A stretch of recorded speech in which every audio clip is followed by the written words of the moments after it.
Pronto. Então tá, boa noite a todos que estão aqui. Nós vamos então hoje para a finalização do módulo 5, Fundeb, né? O nosso assunto da semana. Vamos dar continuidade para aquela discussão então que já iniciamos, que foi muito rica, né? Na terça-feira, com a professora Clarice. Eu acredito então que teremos bons momentos aqui então para debater, para elucidar esse tema de grande importância. Então, eu gostaria de passar a palavra para a professora Clarice. Tudo contigo, prof. Clarice. Obrigada, e obrigada a todos que, depois de um dia tão tumultuado, ainda podem estar aqui nesse momento, né? Essa é a continuação, então, da minha fala da semana passada, e eu vou dividir em dois momentos, né?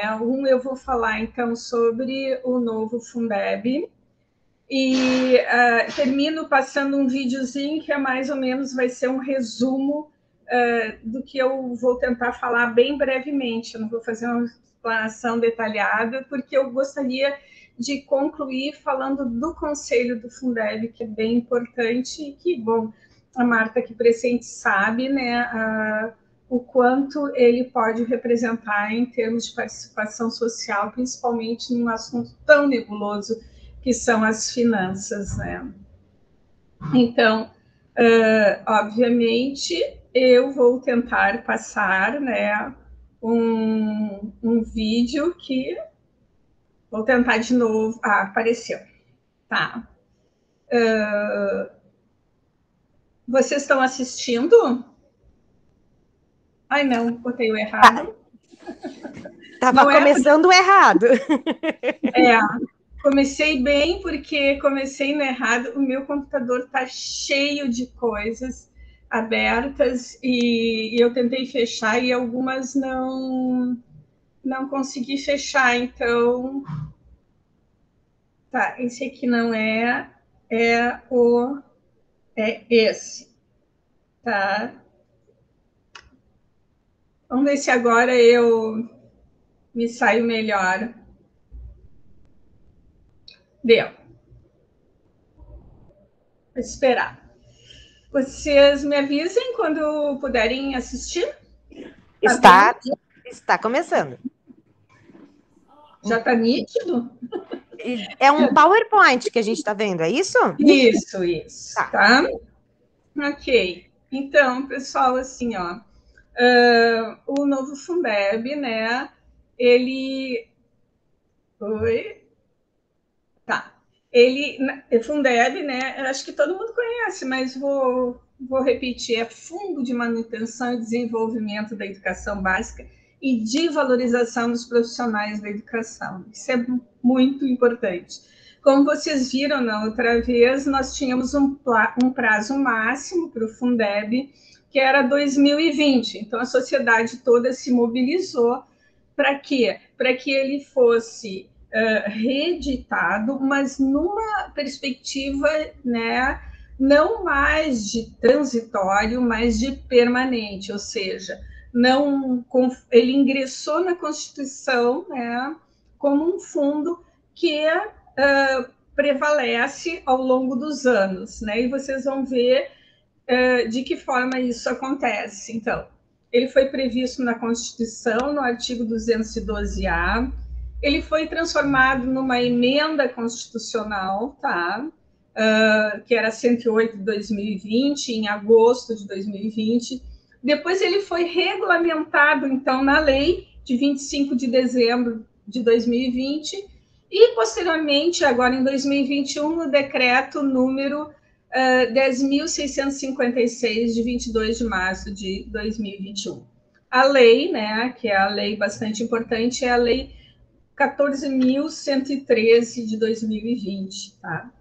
Ele entrou em vigor no dia 1º de janeiro de 2021, mas ele vai ter uma implementação gradativa até 2026. Por que gradativa? Porque a participação da União, que a gente viu que é bastante problemática na educação básica, ela tem uma perspectiva de ampliação, né, que vai ser gradativa ao longo dos anos, ao mesmo tempo que vão ser implementados outros mecanismos, né?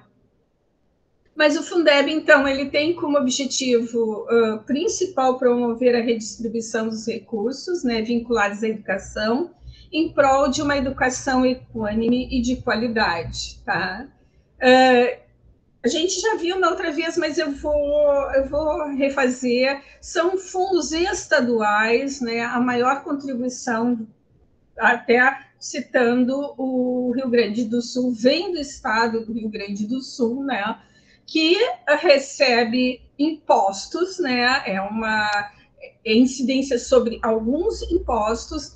Esses impostos, 25% do montante deles compõe o MDE, né, que é uma vinculação constitucional, né, e 20% desses 25%, né, ou seja, na proporção é 80% dos 25% vão para o Fundeb. Mas todos esses recursos do MDE, eles têm uma destinação de manutenção e desenvolvimento e ensino que nós já vimos no outro encontro, tá? Então, o município constitucional e o Estado constitucionalmente reservam 25% do montante desses impostos que aí estão, né? Imposto de transmissão da causa-morte, doação, IPCD, o ICMS, que é um que todo mundo conhece, e que é o imposto de circulação de mercadorias e prestação de serviços, o IPVA, imposto sobre os veículos automotores, né? Vocês vão ver que, assim, na realidade, a maior parte dos impostos é o consumidor quem paga, né? Ou seja, a grande parte da composição do Fundeb é conforme um esquema, 58,5% é o ICMS, né? E o ICMS ele é pago com nossos próprios recursos, na medida em que a gente é consumidor, seja lá de que coisa for, né? De leite, de um computador, de carne, tudo tem, né?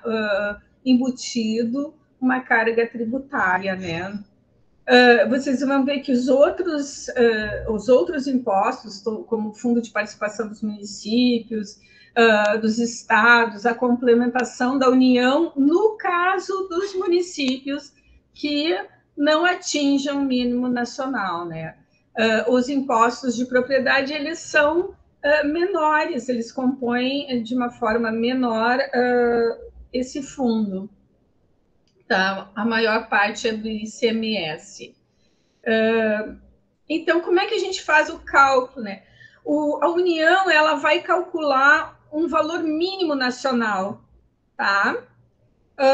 Esse valor mínimo que ela chama de VAAF, valor por aluno anual, tá? Ele é multiplicado por fatores de ponderação, né? 1, tal para as creches, 1, tal para o ensino fundamental inicial, o outro eu não me detive nisso porque se ficaria muito complicado. Então, eles geram um valor de cada etapa e modalidade. Atualmente, em 2021, o valor mínimo que é esse VAF é 3.755,59, né? E eu chamo a atenção de vocês, para quem não que 3.755,59 por um Fundeb, eu pergunto, vocês sabem quanto é a mensalidade de uma escola privada? Na maioria das vezes, na maior parte, eu andei pesquisando, está em torno de R$2.000, né? Então, o valor anual de um aluno por escola privada, tá, vai dar, no mínimo, R$24.000, é isso? Né? E nós temos, por cada aluno nosso, o mínimo de 3.755,59. É claro, gente, que vai haver variação em cada estado, tá? E o município não, mas em cada estado, porque vai depender da estimativa de arrecadação e do censo escolar, tá? Estados, só os estados que não atingirem o valor mínimo é que são complementados pela União, tá? Então, quando chega no município, o que acontece, né? Nós temos um valor, né, estadual por cada etapa e modalidade, tá? Nós multiplicamos esse valor por um número de matrículas de cada etapa e modalidade, e aí a gente vai ter a receita do Fundeb. Que matrículas elas são contabilizadas, né? Elas são contabilizadas matrículas das escolas públicas, tá? Para o município é da educação infantil, do ensino fundamental, ensino médio, apesar de o nosso município ter 2 escolas, ele não conta para esse fundo, ele não recebe nada por essas escolas de ensino médio. E no estado, especificamente do ensino fundamental e médio, né? Porque a educação infantil é tida como competência do município. Aí, para o ensino do Distrito Federal, também é do ensino médio da educação infantil. É permitido contabilizar as matrículas das escolas não públicas apenas as comunitárias, confessionais ou filantrópicas, sem fins lucrativos, desde que tenham convênios com os governos estaduais e municipais. Sem convênio não é possível contabilizar essa matrícula, né? De acordo com os dados sempre do último censo escolar. Por isso que uma das atribuições que já foi citada no último encontro é que a gente, o Conselho do Fundeb fiscalize as matrículas, né? Ou seja, esse censo escolar. Eu fiz para vocês aí, só a título de curiosidade, então, o que é contabilizado, foi contabilizado de 2020 para 2021, porque o censo foi realizado no passado, né? E ele contabiliza, então, o final do ano passado e contabiliza para o ano seguinte, né? Se vocês têm curiosidade, por exemplo, de escolas públicas, né? Foram 2.027 da creche integral e da pré-integral 2.905. Já a creche parcial, nós tivemos 14 alunos e o pré-parcial 2.491.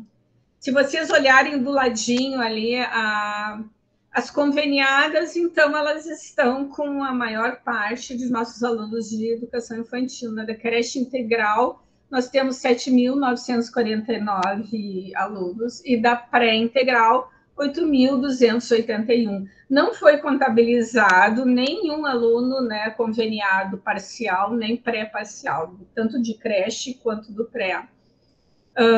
Então, assim, da educação infantil nós temos esse panorama, assim, né? A escola pública, nossas escolas próprias, municipais, não atendem a grande maioria dos alunos, né? As séries iniciais, nós temos um número bastante significativo, né, do ensino fundamental, nós temos uma base de 15.049 matrículas, e já, né, isso é um dado também relevante, nas séries finais elas diminuem, né, 4.000, elas ficam em 11.093 matrículas. Alunos de tempo integral são 5.691, de atendimento especializado, 1.614, e de educação especial, quase 3.000 alunos. Nós temos 2.952.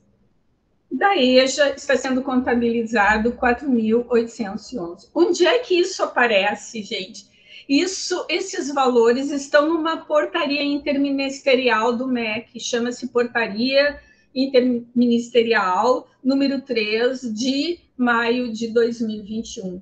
É o MEC que ele não faz o levantamento, quem faz somos nós, mas é o MEC que oficializa, né, isso tudo para o Brasil, de cada município, de cada estado, e ele publica. É mais fácil a gente conseguir esses dados do governo federal do que praticamente do município de Porto Alegre, né? Então, aqui tem mais um valor que talvez seja de interesse de vocês.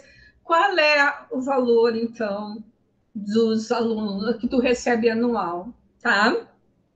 Vejam, eu falei que o valor mínimo é 3.700, mas como o Rio Grande do Sul tem uma receita maior, né, entre estados e municípios, tem um fundo mais... Olha, o nosso valor anual para creche integral, segundo essa mesma portaria de 24 de maio de 2021, eu gostaria só de chamar a atenção que tinha uma portaria número 1, né, de maio de 2021, que dava um valor inferior a esse. E essa portaria de maio, ela elevou um pouco o valor.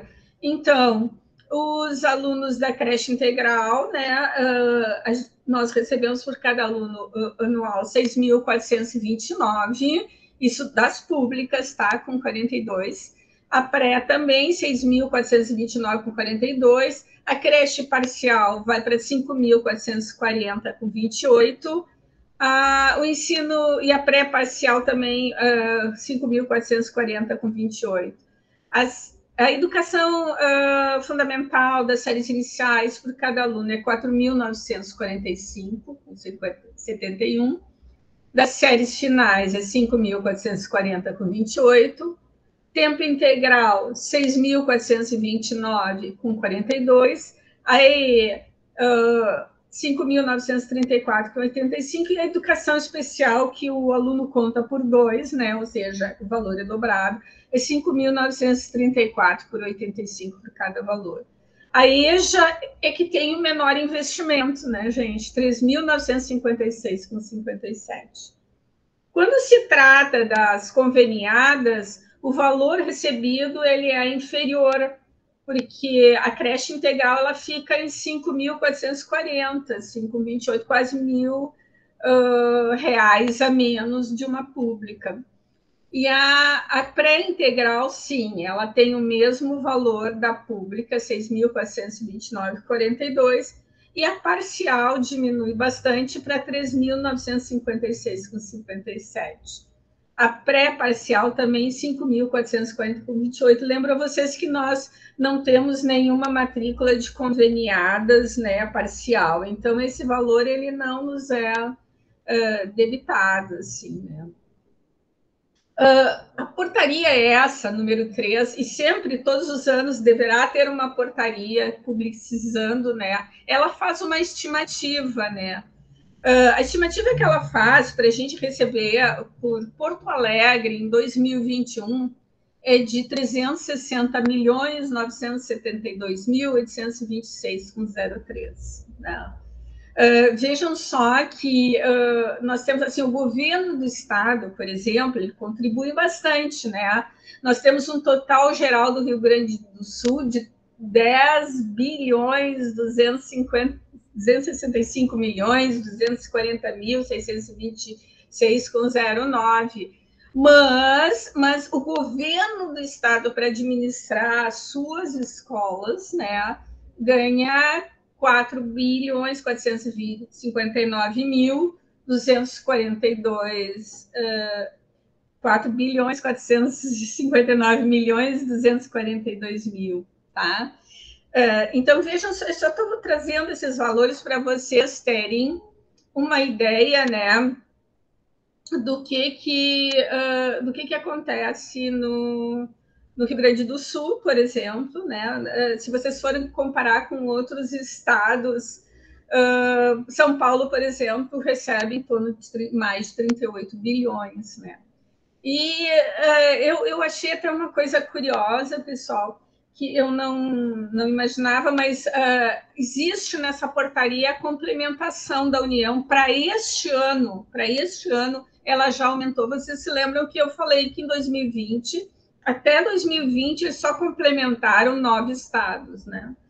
Para 2021, eles estão prevendo, estão complementando já 11 estados. Então, foram acrescentados 3 estados, né? O Alagoas está recebendo, Amazonas, a Bahia, o Ceará, o Maranhão, o Pará, Paraíba, o Pernambuco, o Piauí, Rio de Janeiro, Rio Grande do Norte. A minha surpresa foi o Rio de Janeiro, né?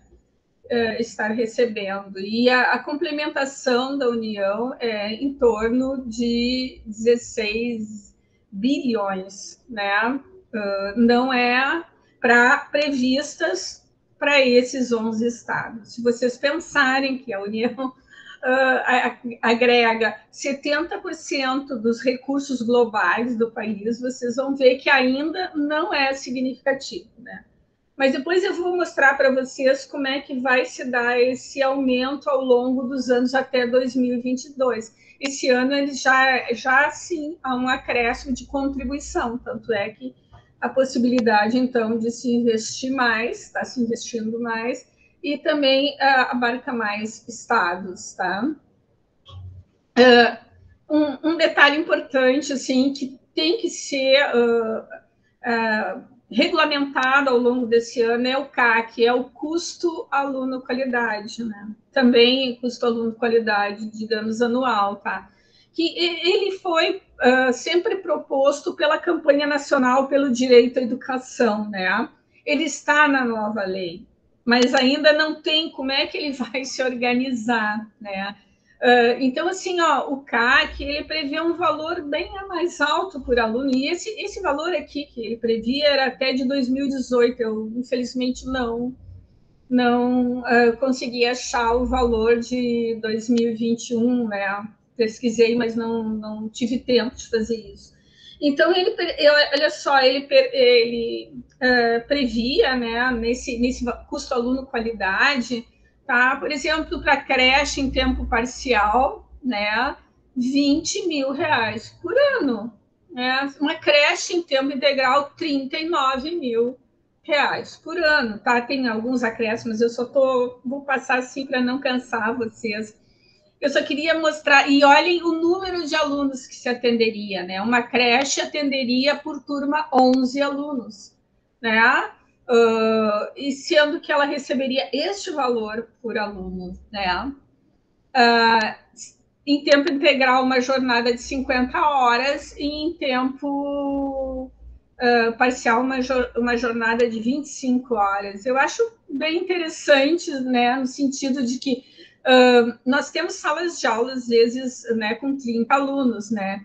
Então, no ensino fundamental 1, eles preveem 25 alunos, né?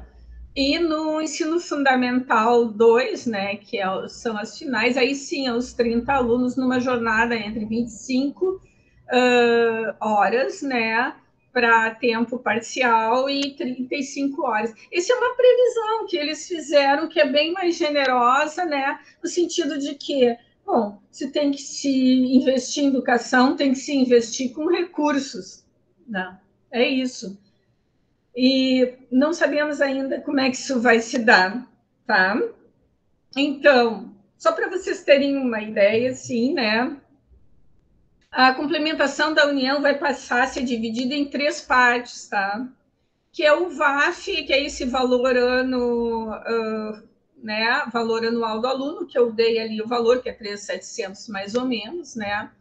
O VAT, que é um valor aluno total, né? Ou seja, esse valor aluno total está em torno de 4.821, ou seja, é o valor do aluno com aqueles outros complementos que eu disse para vocês, né? Que vem do salário educação, vem do MDE, então é um valor assim. Mas eles estabeleceram também um limite, né? Que eles vão contribuir até isso, né? De 3.700 até 4.900. E o valor anual por aluno decorrente de melhoria dos indicadores, né? Aqui depois eu vou falar que vai ser o VAR, né? Mas veja que o VAR, olha, nessa é o mais escuro aqui, ó. O VAR ele não vai atingir tanto assim. Nós vamos continuar, a União vai continuar investindo majoritariamente, né, no valor aluno ano, que é esse que complementa os estados e municípios, estados que complementam os seus municípios, e no valor aluno total. Tá? Como é que se dá essa complementação? Até 2026, a União, segundo a nova lei, vai ter que empregar 23% do total arrecadado. Tá? Olha, eles empregam atualmente 10%, tá? Até 2020.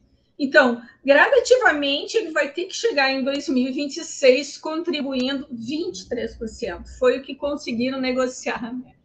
Desses 23%, então, 10% vai para esse valor aluno, né, ano, para os estados mais pobres que não atingiram o mínimo nacional, tá? E 10,5 vão ir para as redes de ensino cujo valor, tá, aluno ano total, não alcançaram o mínimo nacional, mas 50% desse recurso, ou seja, 5,25% vai ter que ir para a educação infantil, tá? Ou seja, de 10,5, tá? E olha, e nós estamos falando que agora vão para redes de ensino, tá, gente? Não é só para os estados mais pobres, vão para algumas redes. Então já há uma diferenciação. Digamos que Porto Alegre precise alcançar, ampliar, tem, né, a vaga de educação infantil, então ele vai receber, ele poderá vir a receber, não ainda, no momento não tem ainda regularizado como isso vai se dar, tá? Tem na lei, mas não acredito que esteja ainda acontecendo. 5,25, então, vai para a educação infantil. Aí, em caso de falta de vaga na rede pública, para escolas de educação infantil conveniadas, tá? Com o poder público. E isso deverá constar a partir de 2021. Eu talvez não tenha me detido a ver se esse valor já está em curso, mas eu não vi esse valor para o nosso município ainda, tá? Mas vou ter que investigar isso, prometo. Aí 2,5 vem os polêmicos 2,5, né, desse total de 23, para as redes de todo o Brasil que cumprirem condicionalidades de melhoria de gestão, tá? E que tiverem evolução dos indicadores de atendimento, tá? E isso significa as notas de DEB, né? No sentido de que eles reduzam as desigualdades. E esse só vai ser implementado a partir de 2023. No momento, ele realmente não está em vigor. Aqui ó, eu apresento para vocês, então, a evolução desses valores, né? Em 2020, ele tem que já investir 12%, tá, do total arrecadado. Em 2021, então, vai ser 15%. Em 2022, tá, ele vai investir... desculpa, eu me enganei. Gente, 2020 não tem nada, tá? Em 2021, que começa com 12% a mais aqui, tá? Até aqui ele está no 10%, até 2020. Em 2021, esse ano ele tem que investir 12%. Em 2022, 15%. Em 2023, 17%. Em 2024, 19%. No quinto ano, que é 2025, então ele vai ter que investir 21% para chegar em 2026, no sexto ano com 2026. Aqui tem na parte, então, verde mais escuro, não sei se vocês estão vendo, né? Vai ser o valor aluno ano, que é esse da complementação, então, dos estados, né? E no verde aqui, ó, mais claro, então, vai ser o VAT, né, que é aquele valor que eu falei, com 5,5%, né, para a educação infantil, e o VAR, né, que será esse valor, começa em 2023, né, que é esse valor para as escolas para aumentar o rendimento, as desigualdades. E aqui tem outro quadro que eu tirei aí Associação Unibanco, né, que fizeram a mesma perspectiva. Eu achei que estava mais claro, vocês podem ver, né, o VAT, os valores e esses, como é que vão se dar, então, esses recursos distribuídos ao longo dos anos. Então, em 2026, a complementação, né, projetada por esse instituto é de 33,9 bilhões, né? Então, mais do que dobra o valor utilizado, empregado, agora no momento, tudo para a educação básica, né? Ensino, educação infantil, ensino fundamental, ensino, além do ensino superior, que ele é de competência da União, né? Isso não está contabilizado no Fundeb, obviamente, né? Uma das questões aí que ainda a gente vamos ter que discutir, mas já está posta, é essa questão da complementação, né? Ela é bastante polêmica, porque ela inclui alguns termos, tipo um gestor escolar segundo critérios de mérito e desempenho, ou por escolha da comunidade escolar, obviamente, né? Mas aprovados em avaliação de mérito e desempenho. Tá? Então, ele até abre um precedente para essa escolha da direção das escolas. A participação de pelo menos 80% dos estudantes de cada rede no SAEB, a redução das desigualdades socioeconômicas e raciais medidas pelo SAEB também, um regime de colaboração entre Estado e município oficializado em lei, que isso precisa ser regulamentado, né? E referenciais curriculares alinhados à BNCC. É isso que diz a lei do Fundeb. Bastante controverso, né? E aí tem ponto de discussão. Embora eles não digam referenciais curriculares submetidos à BNCC, eles usam o termo alinhados, né? Que dá uma certa reflexão, né? No momento em que... Bom, isso é uma outra discussão. Então, no cálculo, como é que vai ser calculados esses indicadores, né? No avanço dos resultados médios dos estudantes de cada rede, né? A participação desse estudante nos exames, né? As taxas de aprovação do ensino fundamental e médio, as taxas de atendimento na educação básica, captando a evasão no ensino fundamental e ensino médio, gente. Isso aí vai ser contabilizado, já é, né? Mas vai fazer parte desse cálculo para que, né, se ganhe esse recurso a mais da União, tá? Em 2020, eu disse para vocês que 9 estados, né, receberam complementação, né, que era o Pernambuco, a Bahia, o Pará, Maranhão, Ceará, Amazonas, Paraíba e Rio Grande do Norte, numa média de... O Pernambuco, 905 milhões, né, a Bahia, 3,2 bilhões, tá? Mas, até 2026, 22 estados vão passar a receber a complementação. Tá? Então, existe uma projeção, então, de aumento desses estados, né? E eu gostaria de dizer para vocês, talvez vocês já saibam, mas só para ratificar, que o Rio Grande do Sul não recebe da União, né?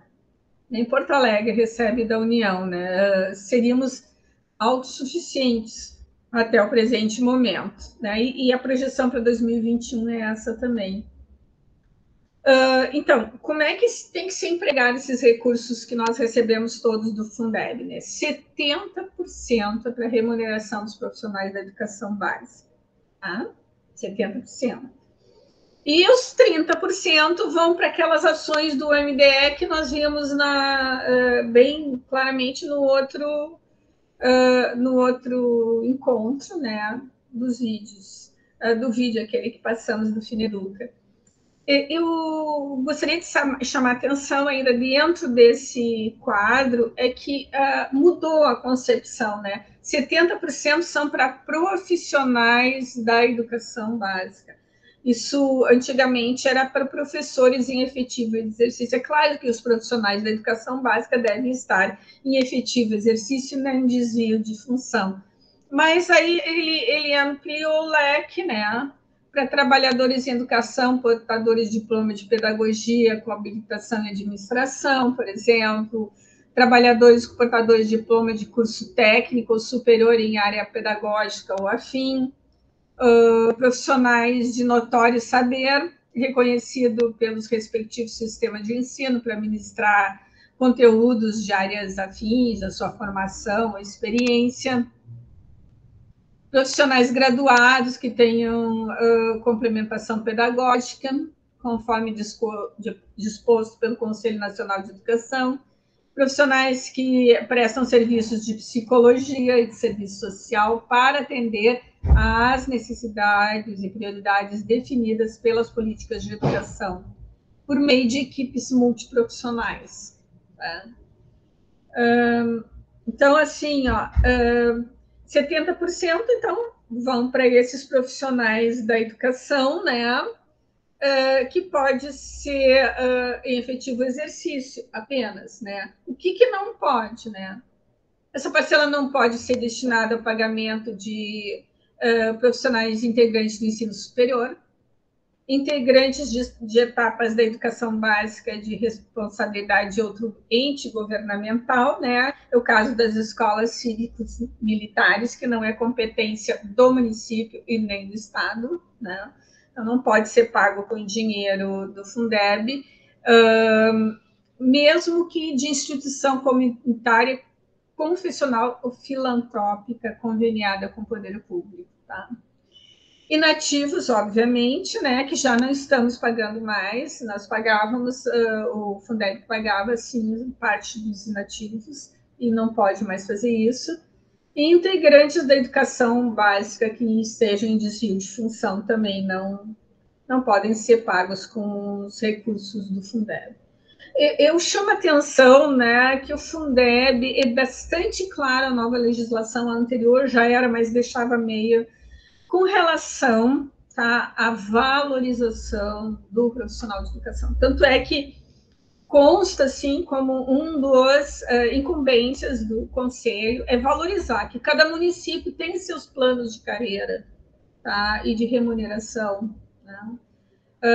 Também, junto com essa remuneração, que ele tenha uma formação, tá, permanente, ou seja, que ele preveja essa formação permanente desses profissionais, né? Coisas que nem sempre a gente tem visto ultimamente dentro da nossa rede, mas o novo Fundeb, ele nos dá, né, essa perspectiva de requerer do poder público, né, que seja colocado em prática esses quesitos, né.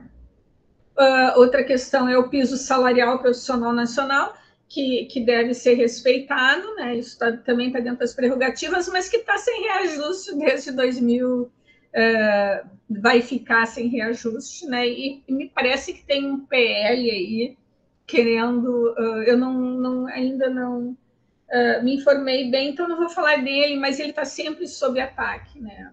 Porque ele não é muito alto. Olha, um profissional de 40 horas, o piso demanda 2.886,24, né? Então, é isso. Para complementar, né, a gente sempre fica falando, mas quem é que faz o quê, bababá, né, do governo? Eu fiz esse esqueminha assim para a gente entender, né? O MEC e o INEP realizam ciência escolar, né? Realizam junto com as redes, obviamente, mas eles oficializam isso. O MEC, tá? E o FNDE, ele calcula e divulga os parâmetros operacionais com base no censo escolar, nas receitas, nos fatores de ponderação, né? Vocês viram através daquela portaria interministerial, ela é feita pelo MEC e FNDE, né?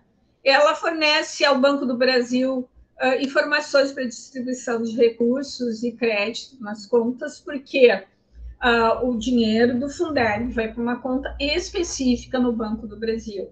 Tá? Ele disponibiliza também os recursos da complementação da União. Essa portaria tem, né, eu não me detive na análise, mas a portaria já traz as projeções das complementações. Tá? O Ministério da Fazenda e a Secretaria do Tesouro Nacional, então ele atua junto com o MEC, né, nos cálculos de distribuição dos parâmetros, tá? Tanto é que quando nós queremos do Fundeb fazer uma projeção, a gente está indo no Tesouro Nacional, jamais no município. Até então, é completamente nebuloso tu achar nos sites do município, inclusive de Porto Alegre, inclusive da transparente os valores absolutos e relativos, né, ao Fundeb. Eles estão em algum lugar com alguma que a gente não sabe e não nos fornecem nunca o caminho. Vamos ver o que vai acontecer agora em 2021. E, bom, aí, por último, o Banco do Brasil, que acredita os recursos em contas próprias, tá? Para eu não falar, eu trouxe um videozinho que vai passar para nós, tá? Eu vou tirar interromper esse compartilhamento. E vou colocar aqui. Passar para nós o videozinho. Ele vai resumir, resumidamente, o que eu falei, mas talvez de um jeito diferente, né? A gente é meio professor, sempre gosta de falar de dois jeitos para ver se todo mundo consegue abarcar. Então, esse é um vídeo resumido. Só um minutinho.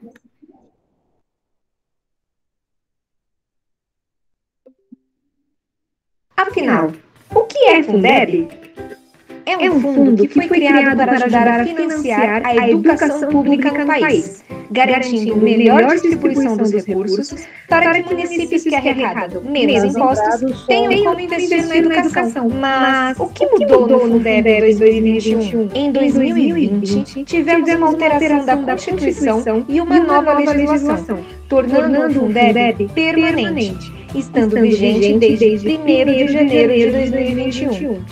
E o que quer dizer um fundo permanente? Quando se fala que é permanente, significa que o fundo tem prazo de validade indeterminado, contará com mecanismos de transparência, com revisão de resultados em 2026, e a partir daí, a cada 10 anos.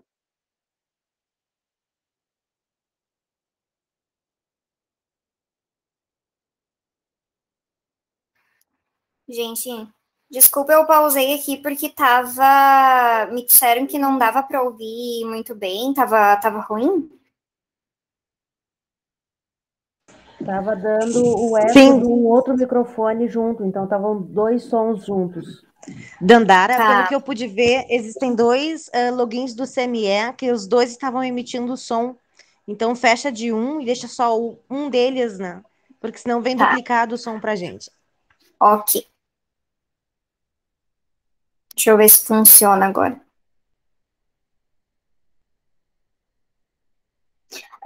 Vocês me avisem daí se estiver funcionando direitinho ou se vai dar o mesmo.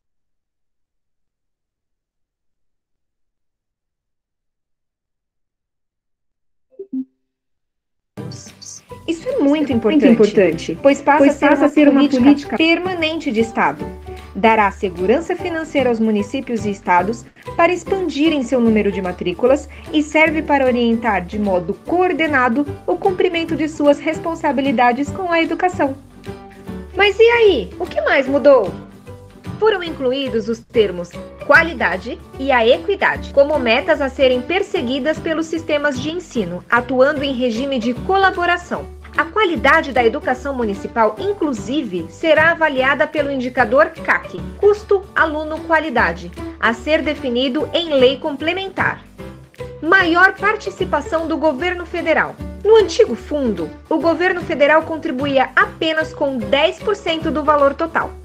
Já no novo modelo, esse valor deve aumentar para 12% iniciais e ir aumentando gradualmente até atingir 23% em 2026.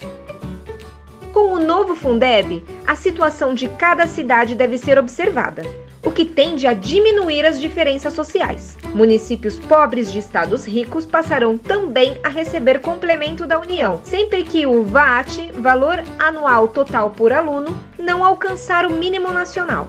Diferimento. A princípio, o Fundeb deve ser utilizado no próprio ano de arrecadação, mas em caráter excepcional e mediante abertura de crédito adicional, a lei atual ampliou de 5% para 10% a possibilidade de uso diferido, ampliando também a data limite de março para abril do ano subsequente. Foi mantida e ampliada para 70% a subvinculação remuneratória. A lei que regulamentou o novo Fundeb descreveu o entendimento de quais são os profissionais da educação básica. Criou-se também duas pequenas e novas subvinculações em favor da educação infantil. Do total de recursos da complementação VAT, 50% dos recursos globais precisam ser investidos nessa etapa de ensino e 15% devem ser destinados a despesas de capital nas respectivas redes de ensino. E destacamos ainda a vedação expressa ao pagamento de aposentadorias e pensões com qualquer recurso vinculado ao ensino, quer os constitucionais 25%, quer o Fundeb ou o salário educação. Caso tenha gostado do conteúdo, acesse o manual do novo Fundeb pelo QR Code ou pelo site do Tribunal de Contas do Estado de São Paulo.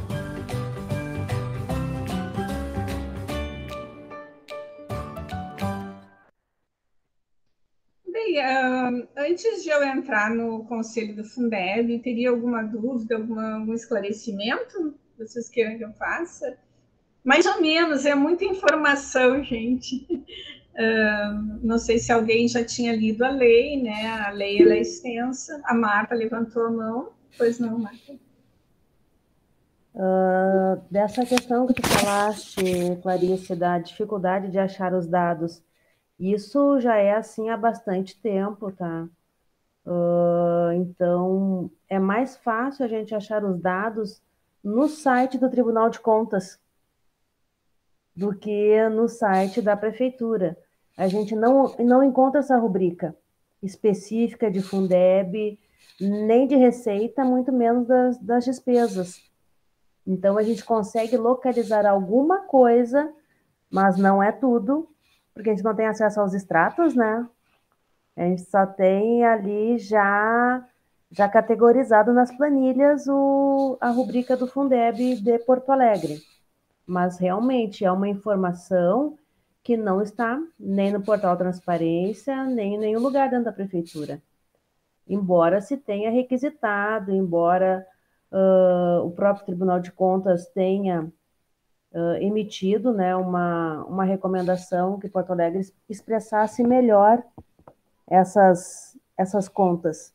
O MDE, então, é mais difícil ainda, tá? A gente não está falando de MDE aqui, tá? Não é, mas achar informações sobre o MDE é mais complicado, até mesmo no Tribunal de Contas. No site do Tribunal, a gente não acha essa informação do MDE. O que tu está dizendo, Marta, é a mais pura verdade. Tanto é que o nosso último relatório, né, ele foi só feito com o Tribunal de Contas da União e do Tribunal de Contas do Tesouro Nacional do Estado e Tribunal de Contas do Estado. Só que tem um detalhe, Marta, que é uma luta que nós vamos ter que fazer. A nova lei obriga as secretarias, as mantenedoras, a ter um site aberto de dados, acessível a toda a população, inclusive com um dado, Marta, que eu vou te dizer, ninguém sabe quem é o Fundeb, nunca soube, porque onde é que eles estão? Né? Não consta na folha da... Não tem site, como é que acessa? Não tem um telefone, não tem uma pessoa. Não. Porque não tem nenhuma secretaria, não tem nada. Como é que um cidadão tem acesso ao Conselho do Fundeb? Exatamente. Só que a nova lei obriga, né? Como o nosso conselho só foi oficializado agora, e eu vou depois explicar por quê, nós não podíamos gestar todos esses movimentos, porque nós temos que fazer os movimentos oficializados, né? E com consequências. Existe um tempo para a secretaria. Até agora não existe, tá? Nós do Conselho, criamos, né, desde a gestão passada, então, criamos um site, tá? E a gente coloca ali atas, a gente coloca as normativas, e a gente está fazendo a lei nova, mas é um site, é um blog, né? É um blog, as pessoas precisariam ter o endereço desse blog. Não é o ideal, não é o que o governo está indicando. Nós temos que ter um sítio, sei lá o que é, oficial, que você vá lá na página da prefeitura e nos ache. E ache as atas, sim, então tem que ir. As prestações de conta, que são os relatórios, tem que estar lá, porque assim, ó, até o momento, né, nós fizemos isso antes da lei nova, mas por nossa conta, né? Porque não é o ideal. A população tem que ter acesso aos dados, e até então ela nunca teve. Alguma pergunta mais? Eu posso passar, então, deixa eu ver, já ser 8h30. Eu vou passar bem rapidinho o conselho para vocês entenderem. Vou ver se eu vou passar sem PowerPoint, tá?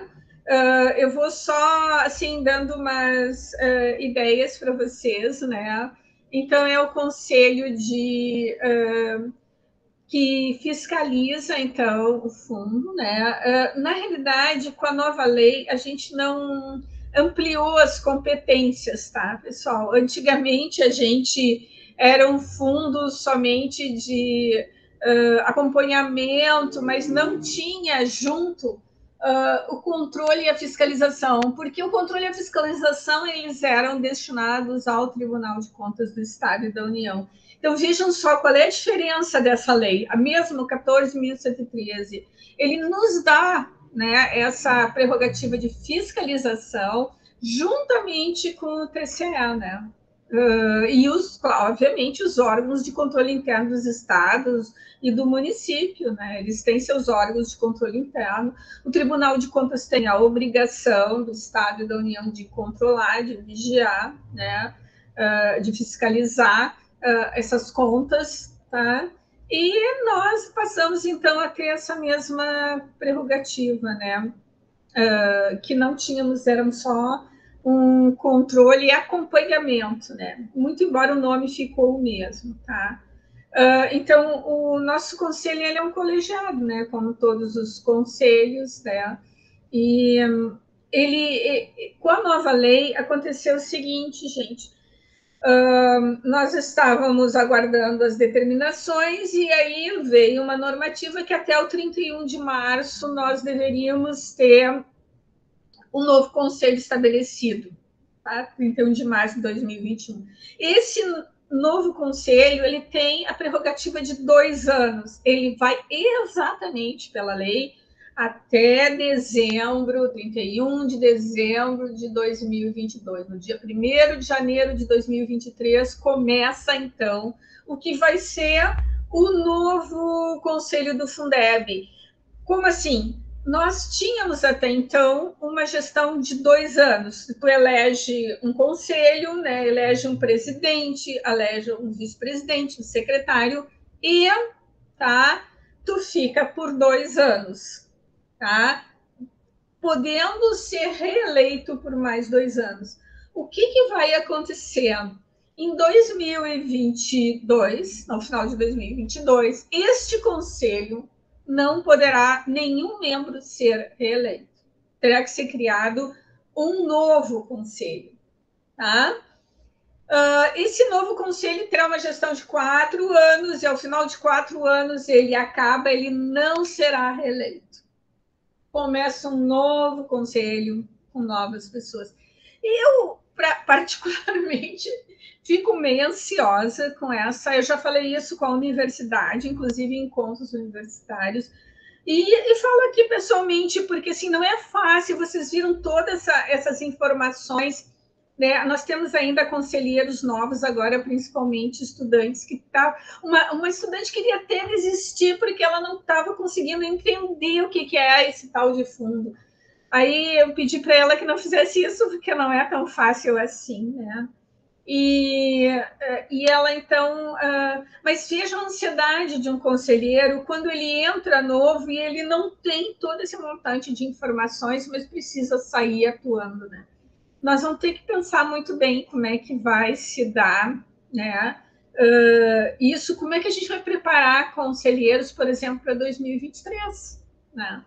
Como é que a gente tem esse compromisso, né? Eu acho, e pelo menos me coloco, como um compromisso público, né, de formar novas pessoas interessadas nesse financiamento, né? E que possam, então, assumir essa competência. E a universidade, então, fazendo o que eu pessoalmente nunca recebi nenhum convite para formação, fui colocada de enxerida, mas eu acho que a universidade deveria ter esse compromisso também de formar os novos conselheiros, pelo menos do Fundeb, né, para atuarem nesse setor que é bastante, né, bastante tumultuado. Bom, então, nós temos assim, ó, o nosso conselho é composto atualmente de 24 conselheiros, tá? São 12 titulares e 12 suplentes. E conforme o nosso regimento até então, que precisa ser refeito agora, tá? Com a nova lei, mas o nosso regimento dá a oportunidade de todos os conselheiros fazerem parte das reuniões ordinárias, extraordinárias, né? Por quê? Porque, assim, ó, tu tem um conselheiro que é suplente, que só vai vir se o titular não vier, ele não vai entender o que está acontecendo, né? É impossível isso acontecer. Então, nós temos tido bastante frequência, e isso eu acho que é um dos pontos positivos, e tanto de titulares quanto de suplentes, né? Até então, até 2020, nós tivemos um problema homérico, a gente não conseguia a participação dos estudantes, porque era presencial, porque nós não tínhamos recurso, o Fundeb não tem recurso nenhum, tá, gente?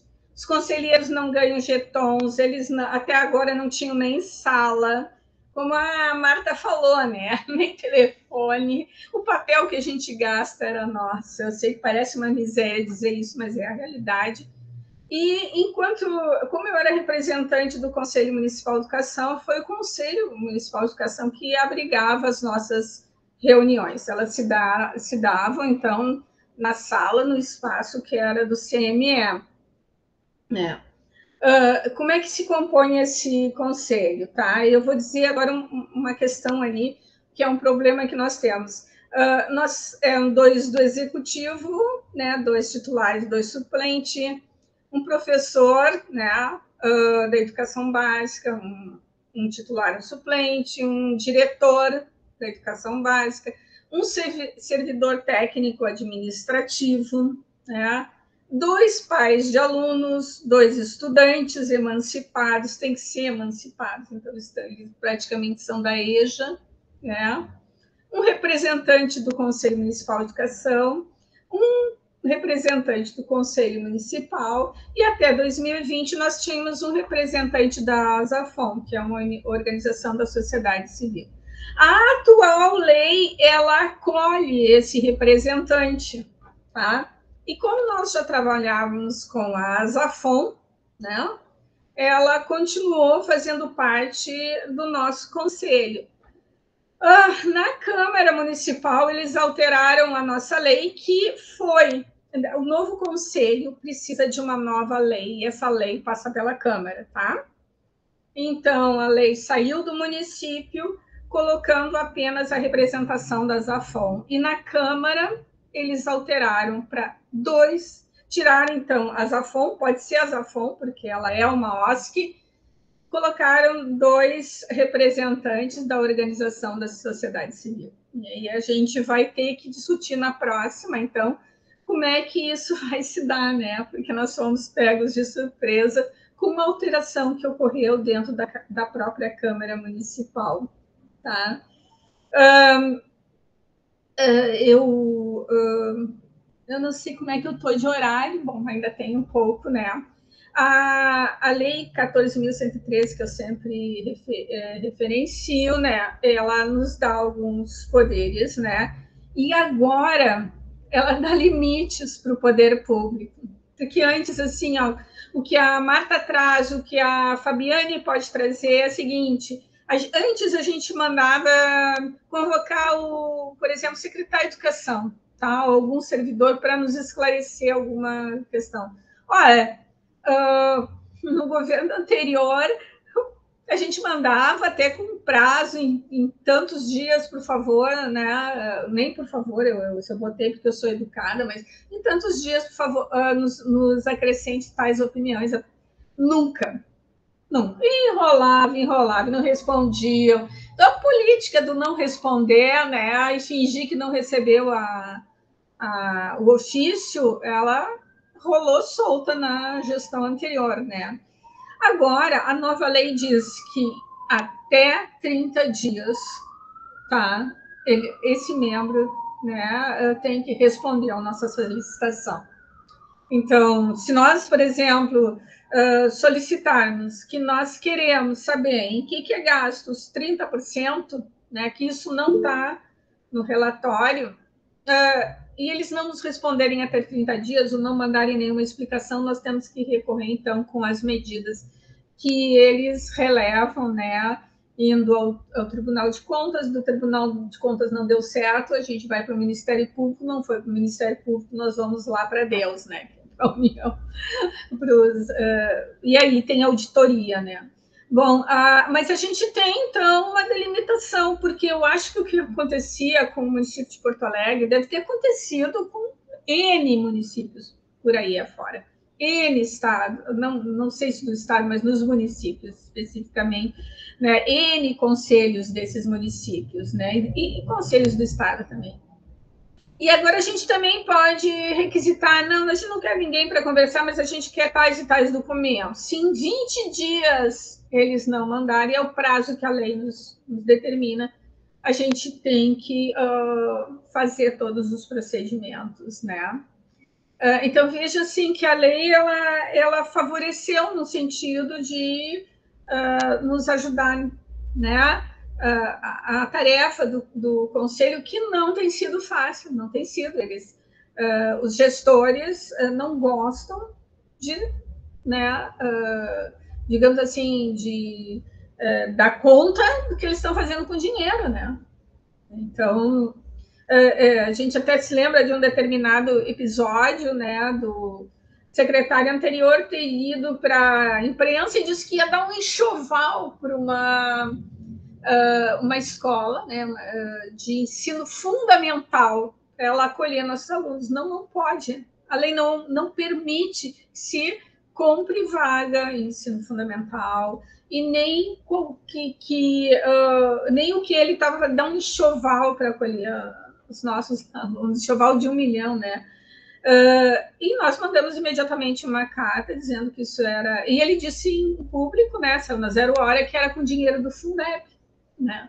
Não, o senhor pode dar o dinheiro que quiser do Fundeb, não é, tá? Porque o Fundeb, em termos de ensino fundamental, nós somos autossuficientes, nós temos escolas que abarcam a demanda, né? É só permitido para a educação infantil e através de conveniadas, né? Não vai fazer um enxoval com uma... Era bem esse o termo, desculpa, gente, mas ele usou isso. Então, ele respondeu que não, que tá, tudo bem, ele não ia usar o dinheiro do Fundeb, tá? Ele ia usar outros recursos. E aí não nos era mais de competência ver, né, de quais recursos ele usou esse enxoval, e nunca apareceu em lugar nenhum esse dinheiro. Como a Marta disse, é muito difícil a gente conseguir ver em que foi gasto o MDE, né? Apesar de que no último ano a gente conseguiu, assim, mais ou menos. perceber algumas destinações, né? Então, a gente tem que, o Conselho tem que elaborar os pareceres de prestação de conta anual. Ele, bimestralmente, ele tem que aprovar um parecer que vai para um sistema chamado CIOP-MAVES, né? E isso é independente do parecer final, né? Que tem que ser elaborado. A gente tem que supervisionar, como já foi colocado, o censo escolar, né, anual, tá? E, atualmente, a elaboração da proposta orçamentária anual. Isso vai ser outra incumbência que a gente vai ter que se preparar para isso, gente, porque tu precisa também ter referenciais, tu precisa pedir essa proposta e bom, né? E, obviamente, eu gosto de citar que é acompanhar a elaboração e fiel cumprimento do plano de carreira e remuneração dos profissionais de educação, porque vocês sabem que, atualmente, o município está contratando profissionais, e esses profissionais não têm plano de carreira, não. Eles são contratados por um fixo mínimo, não importa se eles tiverem doutorado ou não doutorado, é o básico. É com isso que eles têm que se virar até o final do ano, né? E nós temos que começar a discutir nesse conselho o que significa isso, né? O que significa isso para o magistério? O que significa isso para o Fundeb? Eles poderão ser pagos com os recursos do Fundeb nessas condições, né? Bom, nosso conselho, então, ainda segundo a mesma lei, atua com autonomia, tanto é que ninguém assim, relacionado ao executivo pode exercer os cargos de presidente, vice-presidente, e nem ninguém que tenha qualquer vinculação direta com o financeiro do município, que seja um CC, né? Por exemplo, pode entrar no Fundeb, tá? Clarice, desculpa te interromper. A Marta e a Ana Maria pediram a palavra. Tá bem. Gente, eu já vou... posso só terminar? É só mais algumas informações e aí claro. A gente vai... Fica à vontade. Assim, só para dizer que o Conselho do Fundeb atual se reúne uma vez por mês, tá? Ele já tinha seu regimento próprio, terá a seguir, que a partir de agora nós vamos nos debruçar, reelaborar esse regimento. A lei só saiu da Câmara Municipal depois de 60 dias de que ingressou, e isso não foi competência, então, porque nós ingressamos a tempo, a lei só foi aprovada a semana passada, só foi entregue e aprovada pela Câmara depois de 60 dias. Então, nós estávamos além do além na questão de efetivação para o MEC e FNDE do nosso conselho, tá? Mas isso foi porque a lei ficou parada na Câmara 60 dias e ainda teve uma alteração que não foi comunicada, né? Mas agora a gente vai ter que dar conta, tá? Então, a nossa atuação não é remunerada, tá? E nós temos uma questão que é vedado a atribuição de falta injustificada, né, a qualquer membro do conselho, né, muito embora alguns órgãos não quisessem nem liberar o profissional para uma reunião do Fundeb, né? Atualmente nós nos reunimos online até a sala que nós teremos. Aí é o bem final. A sala que nós teremos no Conselho Municipal de Educação ficar pronta e a gente, então, colocar no computador todos os dados que eu tenho na minha casa, praticamente em pendrives, e a documentação que está esparsa, parte no Conselho, parte na minha residência, porque eu era antiga residente. Eu só queria complementar, sim, e agora abrir a palavra para todos, tá? Desculpa se eu fui muito rápida, mas podem falar.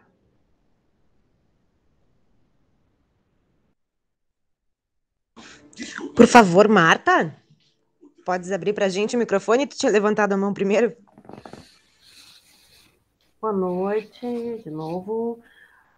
Clarice, eu realmente não li a nova lei. vi no DOPA, que saiu há pouco tempo, né? Saiu extinguindo, né? Uma lei extinguindo o conselho. Adorei aquilo. Mas eu não, como eu te disse, eu não li a lei, mas antes as leis anteriores também já traziam esse prazo para que o executivo ou quem que a gente requisitasse respondesse. Só que não trazia nenhum mecanismo de cobrança. Então, a gente tinha o poder de requisitar, mas a gente não tinha o poder de, não respondeu, que alternativas temos? Tem isso agora na nova lei? Porque o conselho não tinha a gente não podia fazer nenhuma sanção.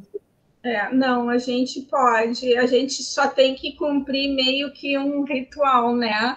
Que é de poderes, assim. Primeiro ir até a Câmara, né? E a Câmara chama, então, o secretário. Nós já fizemos isso, inclusive, tá? E aí, o tribunal, se não der, a gente se dirige ao Tribunal de Contas, ou pode ser concomitante, o Tribunal de Contas aciona, sim, tá? Só para te ter uma ideia, tá? O governo anterior demorou, mas não por qualquer motivo assim de lei ou de coisa. Demorou porque não queria oficializar o conselho do Fundeb. Isso demorou 6 meses. Nós fomos ao Tribunal de Contas, que moveu um processo, sim, e culpabilizou o município. A conclusão era que o município, sim, foi negligente na questão, tu entende? E quem forçou o imediato, então, oficialização do conselho anterior, né, foi o Ministério Público. Mas nós fomos até as 3 instâncias. Alguma delas tem que tomar, senão a gente tem que se dirigir à União, né, ao FNDE. Mas a gente tem mecanismos, né? Tá, porque na última gestão que participei, foi na presidência da Fabiane, nós tivemos problemas sérios com relação a isso. Fomos à Câmara, falamos com o Tribunal de Contas, né, Fábio? E fomos ao Ministério Público, né? E de prático, a gente só fez as reuniões, mas o movimento não aconteceu. Inclusive, naquele ano, os repasses para a conta do Fundeb não estavam sendo feitos, né? Eles não estavam gastando o dinheiro relativo ao Fundeb. Então, meses sem apresentar, sem fazer a execução. E o Tribunal de Contas não fez nada. Que ano foi aquilo, Fábio? Faz pouco tempo, né? 4? Faz pouco tempo. Foi... Não faz 4 anos ainda. Não. 3 anos. 3 anos. E fizemos um AUE e não deu em nada. Audiências públicas. Por isso que eu te pergunto, melhorou isso? Porque espernear, a gente já esperneava. Não, eu acho que, assim, tranquilo não vai ser, né? Mesmo porque o cenário político, tanto local como nacional, não é favorável a conselhos, né? Mas eles não podem mudar a lei do conselho, né? Eles não podem mexer do jeito que... Tanto é que quem é que alterou a lei e colocou mais uma OSC? Aí nós fomos atrás e realmente não foi o executivo, foi a Câmara, né?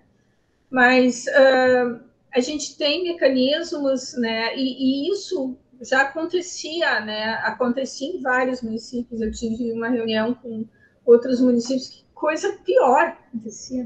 Tem que gastar indevidamente com o aval do conselho os recursos, né? Uma outra dimensão que eu também queria tratar é que essa questão da não recondução só aparece na lei municipal, né? Não na federal também. Porque é complicado isso, porque tu leva um tempo até formar um conselheiro. Então, são as entidades fortes que têm que fazer uma formação com os seus membros para poder manter. Então, ali no Conselho do Fundeb, o que se vê? É o CME e, normalmente, os diretores. Então, são essas as duas representações que conseguem, mais ou menos, manter essa perspectiva formativa, porque é uma área que professor, na sua formação inicial, não tem, entendeu? não estuda financiamento, não faz ideia do que seja um conselho de acompanhamento, nem os conselhos gerais já é difícil de ter numa formação pedagógica de um professor. Então, o que eu vejo no Conselho do Fundeb é isso, essas duas representações, o CME e os diretores.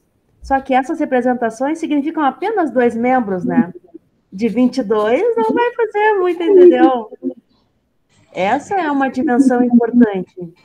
Bom, Desculpa, eu vou deixar os outros falarem, né? Senão eu tomo a palavra. Prof. Clarice.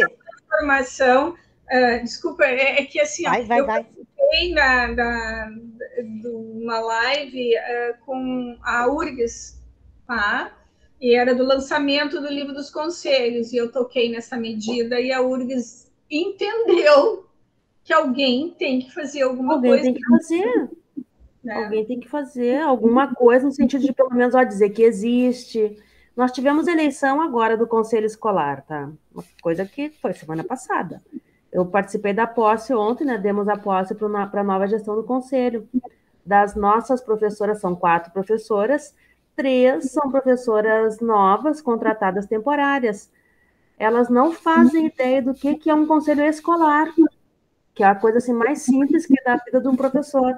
Não sabem o que é um conselho escolar. Então, eu faço aquela fala, né, de acolher, mas sim, sei que temos trabalho pela frente da formação básica, que é como participar de um conselho. Por sorte, o nosso conselho se mantiveram 3 membros que já eram da gestão anterior.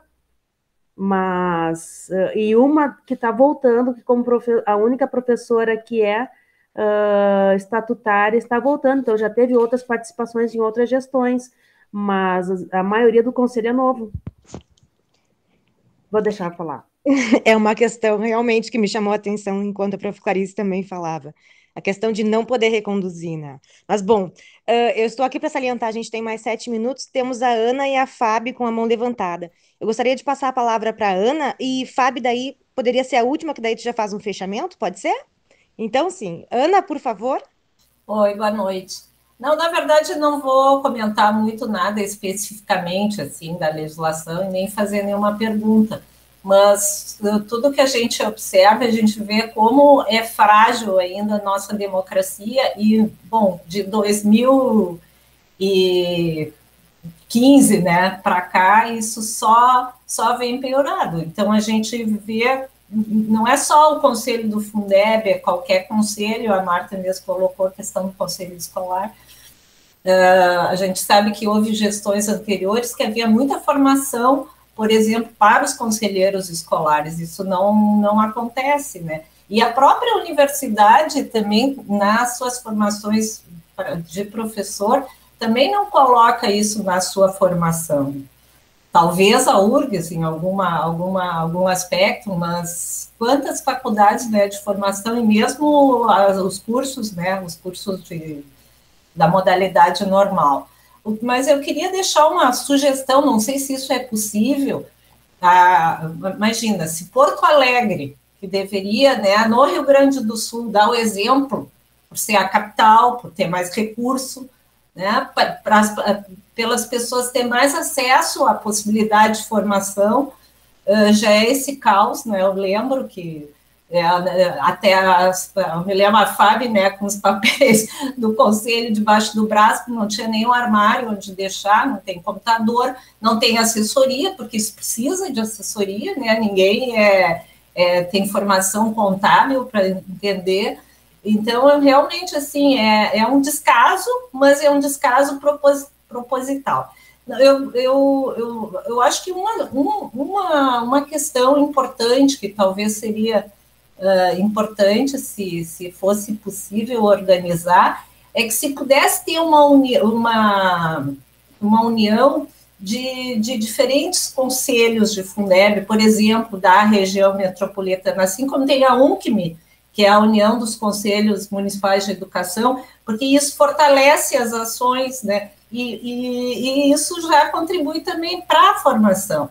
Então, talvez vocês veem agora, por exemplo, na pandemia, se não fosse a Associação dos Secretários Municipais de Saúde, certamente nós nem teríamos vacina ainda, né? Houve toda uma pressão para que isso acontecesse. Então, sempre quando tem essas organizações, né, em nível regional, ou em nível mais micro, né, como metropolitano, isso contribui para o fortalecimento, até porque um município não vai querer ficar exposto, né, dizer que não consegue se organizar. Então, eu acho que uma das sugestões poderia ser isso, né, que se buscasse uma forma de construir uma associação, uma união de todos esses conselhos do Fundeb, seja da região metropolitana, porque isso fortalece, né, e também é uma forma de formação